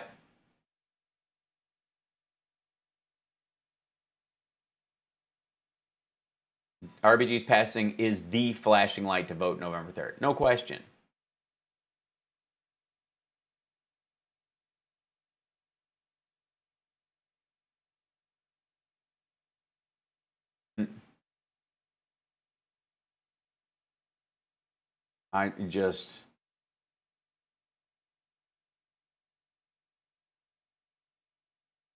Nice Hal interviewing Bob's Burgers.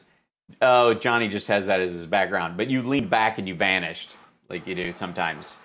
If you go back far enough, it closes around you. It's such a weird algorithm.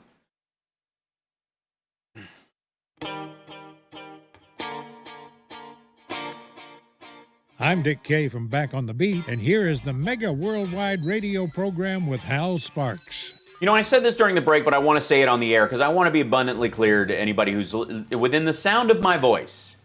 If you are willing to water down the vote or dismiss the importance of you being part of the group of people standing up to this march of horrific nonsense that the Trump presidency has represented on all fronts, then you're part of the problem legitimately. And you need to do some self-exploration. You need to know why you would rather be right in your own head than happy in the world amongst your fellow human beings. And you need to answer why you being willing to sacrifice the lives of millions of your fellow Americans for some sort of desired outcome years away that may only be made through the incremental process that you deride. You have a lot morally to answer to. And if you disagree with me on that, there are plenty of other shows to listen to. You're not at a loss for people who will tell you that that voting isn't important, or that the parties are two legs in the same pair of pants. They're all over the place. This ain't it. I'm not one of them. I don't live in this fantasy world that the variations between these two parties is somehow the exact same as it was, during Reagan-Moynihan. And it was different then, more different than people recognize. But if you're comfortable with the Mitch McConnells and the Donald Trumps of this world picking the replacement for Ruth Bader Ginsburg at all, or you go, well, this is just part of, you're willing to shrug that off because last time you didn't vote, or you voted for Trump, or you vacillate in your voting, or you split your vote by ticket, or what have you. That's not on parties. That's not on corporate Dems or the establishment or Republicans having a point or the occasional, sane moment from John McCain or Mitt Romney over the years. That's on you as a person not having a moral stand in your life. It doesn't have to match mine, but it's damn well got to mean something. And if it doesn't actually create something in the world, that moral action, then it does not exist. It doesn't. If your morals only survive in your head and never inform your hands, then what good are they? And this idea that somehow you need to be inspired or convinced, or you need a Jim Jones to come along and to get you up out of your chair because, well, democracy, I mean, really, what's the point? My state goes one way. You know how many millions of people believe that? You know how many? They only need 1 million people in each of the big states to think that every election cycle to guarantee they stop progress. That is the get out the vote aspect of the Republican Party over the last 40 years, more than any other, is put down the vote. Make sure you stay home. Make sure, well, my state's a red state, I'm really not going to change much or whatever. Or my state is a blue state, so it's probably going to go that way. So I can either afford to do a sideline protest vote or a secondary vote just to voice my opinion about this idea. Softening the mandate once the Democrat gets in office, by the way. Not having the people of California or New York or these states that are solidly blue stand up in volume and go, no, not only do I believe this, I believe it very strongly. I believe in the retail aspect of these kind of politics. And so therefore, even though my state's going to go this way, I'm going to add my name to what I think is important in this. And any changes I believe I will add over the course of my adult life. If Ruth Bader Ginsburg had been an all or nothing purist, we would not know her name. So I have no patience for that. I've never had patience for that. But I certainly have no patience for it now. And in this situation, I mean, we literally jumped over on my regular stream to the Young Turks randomly. I didn't even look at what they were talking about. And they spent 20 minutes talking about how, does really, the Democrats expect you to vote their way? And should you even? I mean, it's hard to, it was disgusting. It was disgusting.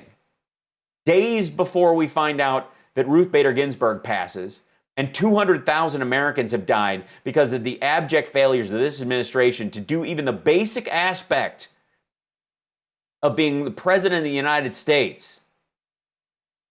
And there's still people going, well,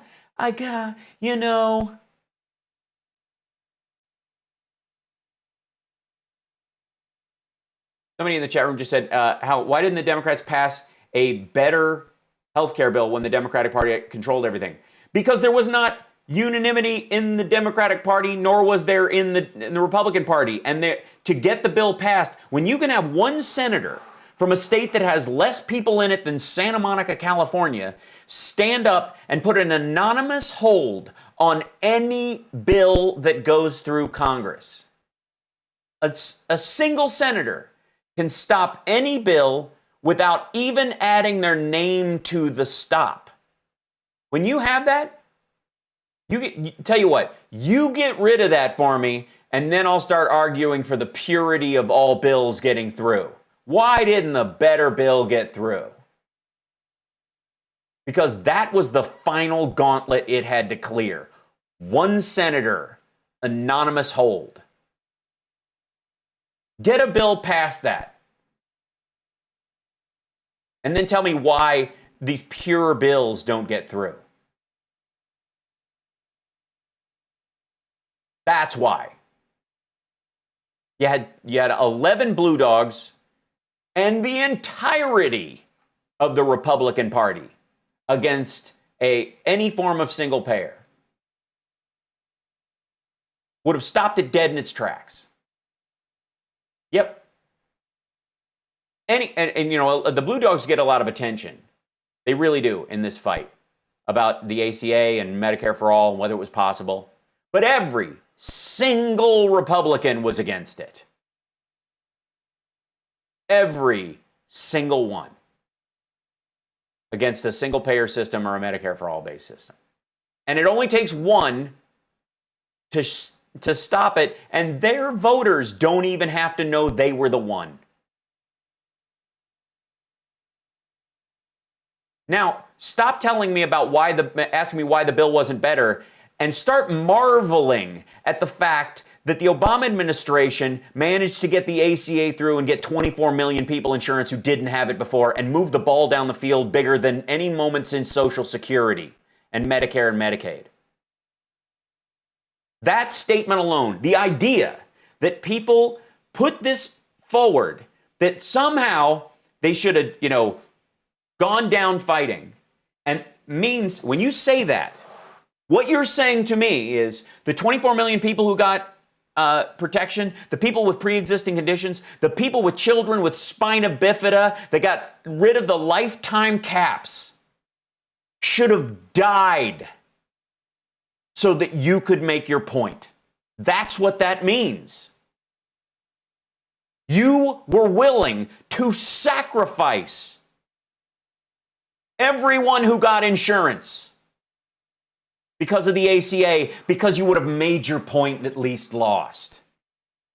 Do you understand the madness of that thought, the disregard for human life? And then if you're suddenly starting to get a grip on the reality of that thought form, explain to me how you, with that thought form, are different in any way than the Republicans arguing that women should be forced to get hysterectomies in migrant camps and that 8,800 children should be dumped on the other side of the Mexican border because they are not our problem. What is the difference?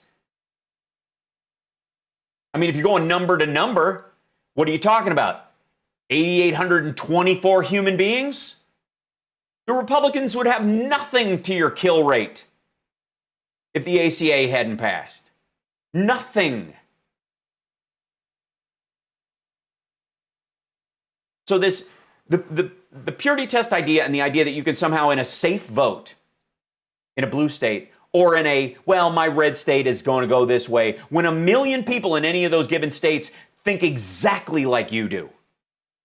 And if they were motivated to get up and vote because they believed in the purpose of it and didn't have some jerk like you sitting across the table going, well, it doesn't really matter every time they talk. Every time you and your friend talk about what differences it make and blah, blah, blah, that's 3, 4 people, 2 people in earshot getting that little earworm in their head that it doesn't really matter, What's the difference between Donald John Trump with 22 sexual assault accusations against him, one including a 13-year-old girl, brags about barging in on nude teenage girls, doesn't want black people counting his money, wants the people with the small hats to do it. The fact that you would shrug off the difference between him and Hillary Clinton last time, or that you think that Joe Biden, after what he's been through in his life and the growth that he has come through as a politician, as a human being, and as a man that is informing the policies that he is putting forward. He's not leaning left or bending any different direction. The extent of experience in his life is informing the policies he would bring to the fore as president, just like one would hope as an adult they would do with you.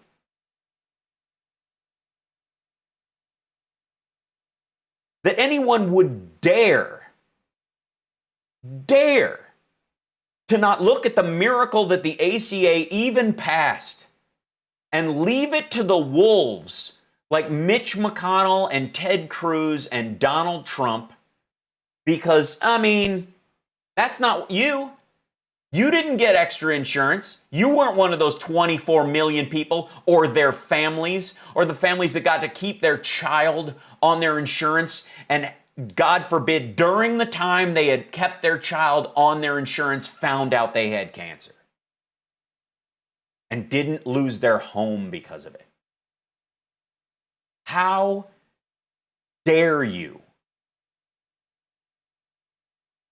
Other than that, I have no opinion. We have to take a break. I went way over the break. We'll be back right after this. It's the HalSparks Radio program, Mega Worldwide on WCPT Radio. If you believe in both siderism, go watch Chuck Todd. He blocked me on Twitter for this very thing. We'll be back.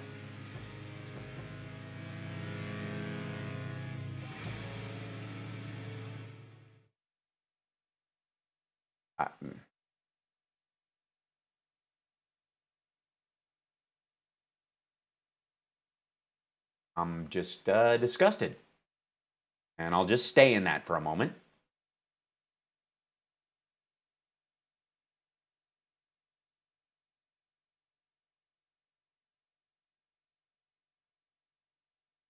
You know, sometimes I find myself like looking at the, like, they always ask you what changed about being a parent or whatever. You know, what changed you when you became a parent? And I look at, like, some of the, you know, the childless members of the purity crowd, the young childless members, and I go, maybe one day when they have kids, because that didn't change with me. When I had my son, I believe you should be the person you're going to be before you have a kid if you have any choice at all. And why the ability to time when you're going to have children is valuable for yourself and society and the greater world at large. But if you aren't there yet and you do have a child, that in some ways when they say, you know, if you're not a liberal Back in 60. Thank you. If you're not a liberal when you're a kid, you have no heart, and if you're not a conservative when you're old, you have no brain. That's kind of the idea. They throw that crap around. Largely, that has to do with parenthood. That's the shift. That you start worrying about someone outside yourself in a way that's visceral, that's physical, that's in your cells. That I don't think, you know, most of them process until then. In the South, they say, you know, in the North, adults make children, and in the South, children make adults. And the problem is you have a lot of adults not making children in the North, comparatively, and so they miss that point of growth for themselves that they took for granted for a very long time. And so they don't imagine a world where, you know, there's real ramifications of policy. And it's selfish, and is no different than Republicans. In many ways, it's worse. Welcome back to the HalSparks Radio program, Mega Worldwide. It's now time for the happy ending. Yay! It is very difficult to consider the idea of a happy ending on a day like today when we have lost Ruth Bader Ginsburg, who, in all frankness, when I found out she had pancreatic cancer, that was in the news, I, as a Bill Hicks fan, knew that the end was near. pancreatic cancer is brutal. And having a president coming into office who was working on a cancer moonshot after they left office might have even more value at this moment. Because that's what Joe Biden chose to do with his time after he left office. Before the coronavirus hit and the death rate started to spike up and we noticed that the president had gotten rid of the pandemic response team and the COPS program right about the time George Floyd happened, people recognized that he'd gotten rid of both of those things at the same time 2 years prior. The economy entered a recession officially in February. And the job growth under Donald J. Trump, for the record, was half of that of Jimmy Carter. Jimmy Carter added 10 million jobs during his time in office, one term. Donald Trump was on par to add 4.8 million before COVID hit. And his inability to look forward to anything that doesn't involve his own personal pleasure or enrichment created a situation where he scuttled the pandemic response team and therefore led to a situation that when hit with a pandemic like this, we were not only caught flat-footed, we were caught flat-footed with empty pockets looking in the wrong direction. And it was no accident, it was intentional mismanagement that led to this. So the idea that having someone in office that respects the need to plan ahead for future problems that you yourself may not be around to see. You put for every cry that Trump has made about how the Obama administration handled H1N1 over the last little bit and how they didn't get good marks, which is this weird schoolyard problem that he seems to have, or good ratings or good reviews, which is his television mentality. But in looking at what he speaks of in terms of them, we never shut down the economy. We never had to crash the economy to deal with this. And the recognition of its death rate and how to handle it and the tracking and tracing became functional. And the president himself, Obama, got a shot of the vaccine December of the year that H1N1 came out in May. So for Donald Trump saying they're ahead of schedule and setting records in terms of the creation of a vaccine, they are skipping phase 2 out of 3 phases, mainly the safety and review period, and they're still going to be behind Obama, which for H1N1. But during that time, the Obama administration did what adults do. They saw that the government itself, at that period in time, was not prepared. Even as great as our CDC and our NIH is, they need a strategy point for this particular problem. That the spread of a coronavirus, specifically of a flu-like contagion, a heavily contagious disease, was not a matter of if but when. And therefore, we must set up within the White House an action group whose specific job it is to keep track of these things as they happen and protect the American people if it starts to surge. We don't know when this is going to happen, but it's going to happen at some point. And it might not happen during Obama's second term. It might not happen if Hillary had been in. It might not happen during hers or her second term or whomever serves after her. It might not happen for 25 years. But when it does, it'd be this bad. And if we had a pandemic response team in place that was always watching for this kind of thing, the same way we track hurricanes now, we would be able to deal with it. We would be able to handle this environmental disaster headed our way. And as the temperatures start to rise because of climate change, or the instigation of pathogens grows because of pollutants, there's the chance of it coming sooner is much higher. And you can't guarantee you'll have all the answers when it comes. But you can be as ready as you are capable of being. And you can set up a team in place that says, as new information comes in about the deadliness of certain types of diseases, or we get an idea of something new comes in that might not be the most contagious, most dangerous form of Ebola or something that comes in, but as it starts to spread, we will up our game with this pandemic response team so that if it's a bloodborne illness, if it's an airborne illness, if it's a contact virus, we will be ready. Whether it happens on our watch or not, we will set it up so that the American people will be safe as we can make them within all the available science and all the available resources. And Donald Trump, in his first year of being president, eliminated that office.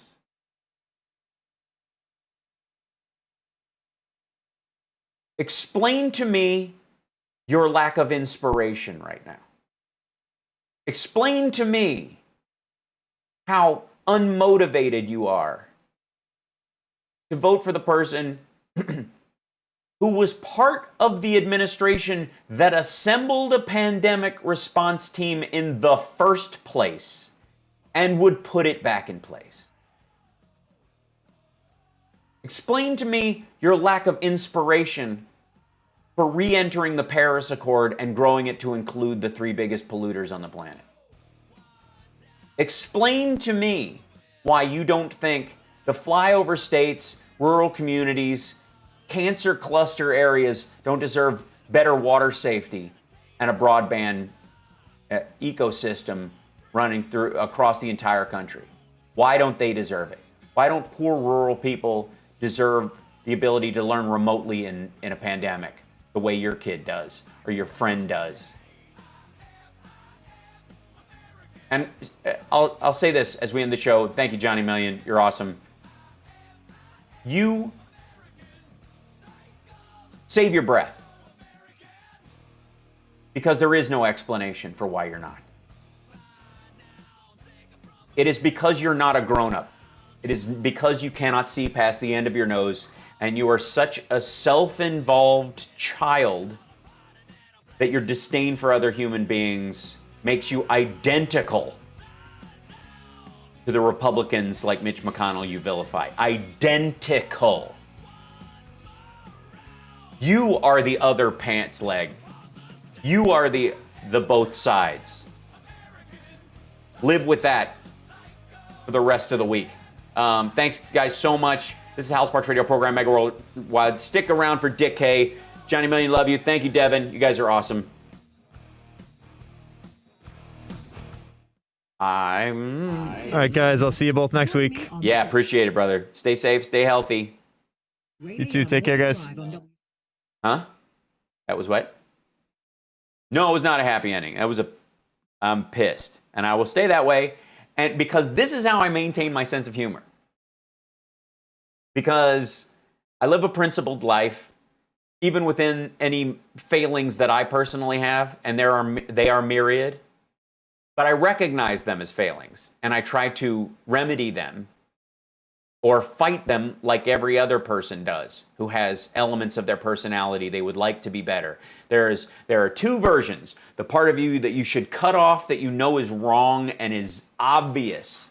And then there's the constant gardening of proper behavior and kindness towards your fellow human being. There are 2 tracks that adults are able to operate at the same time. And if you can't, you have no business telling anyone else how to live their life or how to solve problems. Yeah. I love you guys, by the way, in the chat. Thank you guys for all the noise you're making. I don't not see it, but sometimes I get carried away when I'm ranting on the show, on the radio show specifically. And in honor of the awful week that we've had, Johnny, if you would, sometime this week, can we get online and just talk about Kiss stuff? I think so. I think that would be lovely. Yeah, and I'm going to sign off because I'm going to be on Stuttering John's podcast, guys. I'm going to go to that, and you will hear a similar rant, no doubt. But this is why I do my yeah. It's live. Yeah, it streams on his YouTube channel. Yeah. So here's my parting thought. Never pass up an opportunity to do some good. Do some good. Get some good on the board. Some actual good. Not good that made I feel better because I showed them. Some actual good on the board.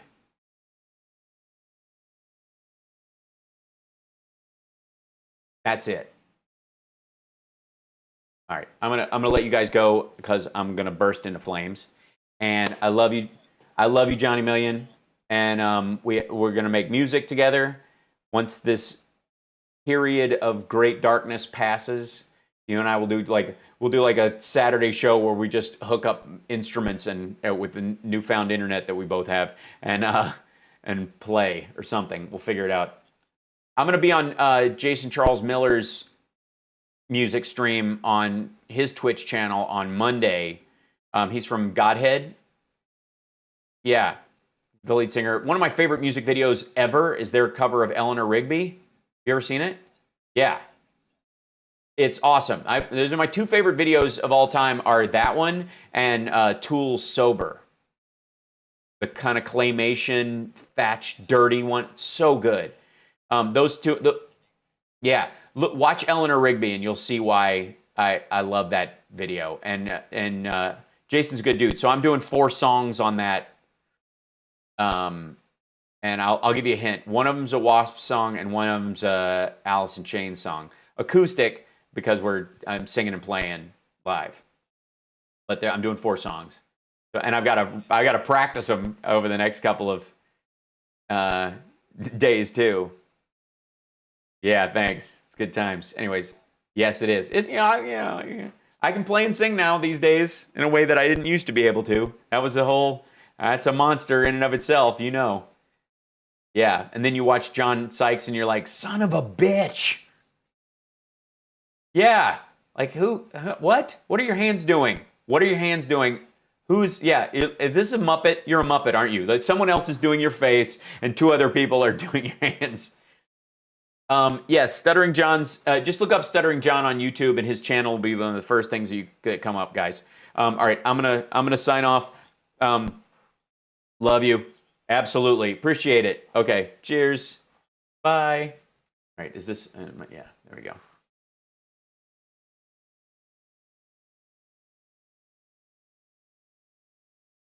Okay, I'll, just to make us all feel good, it'll help me too. Play a little. Our normal song on the way out. I play guitar, saxophone, mandolin, and bass. And some violin. And I can play drums, but my upstairs, downstairs game is terrible. So I lay down the kick digitally, and then I play all the up top. It's totally a cheat, I know, but I never took lessons, so that's why. Person, woman, man, camera, TV. I love lamb. You stay classy, San Diego.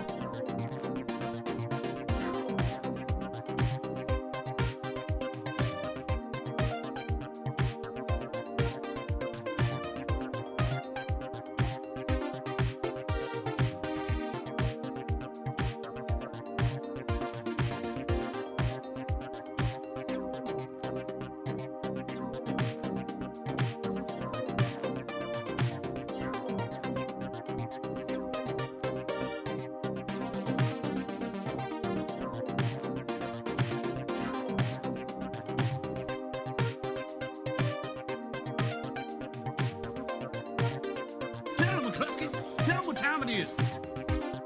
I got news for you, pal. You ain't leading but two things right now. Jack and shit. Jack left town.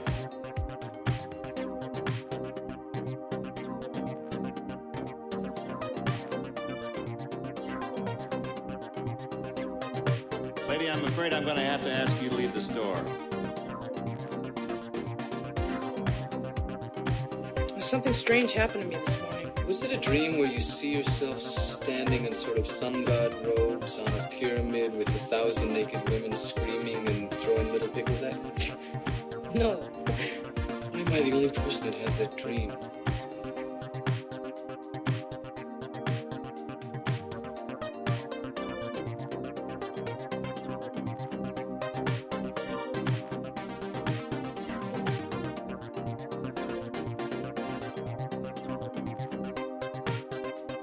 And you know, when you say per capita, there's many per capitas. It's like per capita relative to what?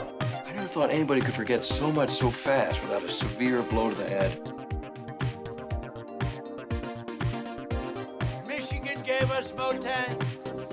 Gave us Motown. Gave us the Mustang. Captain's log.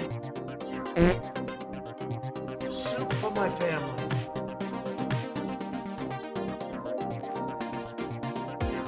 We have that. It's as wide as it can be. Nice. Nice. Not thrilling, but nice.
Wildlife refuges. I mean, you look at this, you look at what we do with our wildlife. I was thinking of the immortal words of Socrates, who said, I drank what? Yosemites. Would you classify that as a launch or a design point?